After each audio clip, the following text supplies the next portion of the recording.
Alors Isabelle, est-ce que tu veux nous parler du film que tu as été voir il n'y a pas longtemps? Tout à fait. Donc je suis allée à l'avant-première du film Queen and Slim. Donc c'était l'association Recognition qui avait organisé cette avant-première qui se passait au Cinéma Galerie. Et donc j'ai vu ce film qui s'appelle Queen and Slim, réalisé par Melina Matsoukas. Pour ceux qui ne la connaissent pas, c'est une jeune réalisatrice de 39 ans d'origine notamment jamaïcaine, juive et je ne sais plus quelle autre origine elle a, mais bon, elle a du sang mélangé.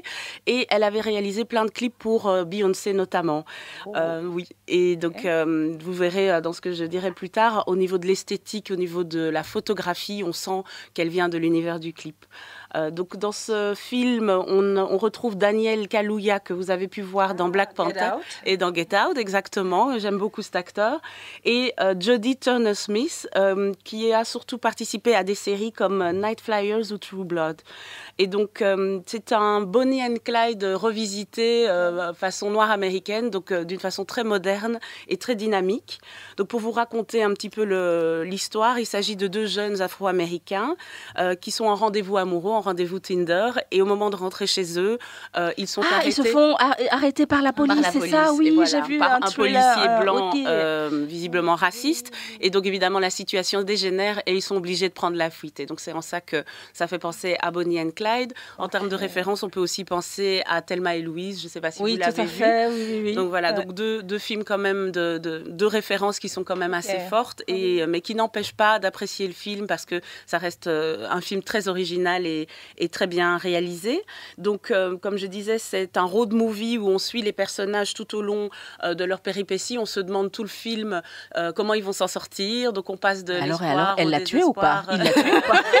Alors je ne vais pas vous gâcher le plaisir.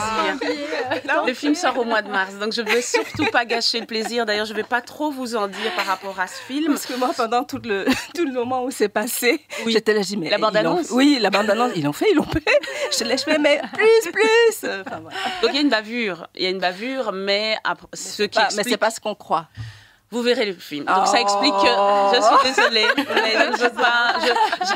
je veux vraiment que vous alliez le voir. Il faut vraiment soutenir ce genre de film. Okay. Et donc en fait, effectivement, il se passe quelque chose de dramatique pour qu'ils doivent prendre la fuite parce que c'est pas anodin. Ils ont une vie, ils ont des amis, une famille, et ils partent comme ça sur les routes sans très bien savoir quel plan ils vont mettre en place pour se sauver. Et donc on suit ces personnages tout au long du film. Évidemment, pour moi, un des personnages, c'est la musique, qui est très très importante, et en ayant lu des articles et vu des vidéos de la réalisatrice, ils expliquent qu'effectivement c'était très important pour elle d'une certaine manière de retracer son bagage musical à travers le film. Il y a une scène qui est très drôle où on voit les deux protagonistes dans la voiture la fille demande au garçon, tu préfères Luther Vandross gros ou mince? Et donc ils délirent là-dessus et donc voilà, évidemment ils sont pas d'accord, mais c'est très savoureux. Donc c'est un film avec des moments difficiles, avec des moments de tension, avec des moments, comme je disais, d'espoir, puis de désespoir et puis d'espoir. C'est très actuel aussi, avec tout ce qui se passe. Exactement. Et donc, en fait, il y a quand même beaucoup d'humour. Et donc, c'est ça que je voulais dire, c'est que c'est pas plombant tout le film. Mais effectivement, au départ, la personne qui a écrit le film, donc elle s'appelle Lena Waithe, elle est comédienne aussi, et elle vient du milieu de la télévision.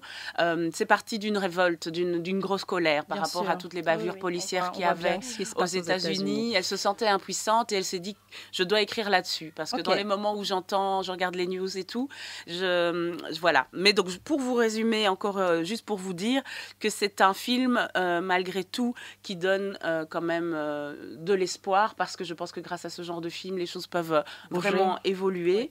Et en tout cas, je vous recommande vivement de le voir pour la photographie, pour la musique et évidemment pour le jeu des acteurs qui est incroyable. Juste citer Chloé Sevigny qui joue également le rôle de la femme de Flea. Donc Flea, c'est un des membres de Red Hot Chili Peppers. Donc on ne le reconnaît pas.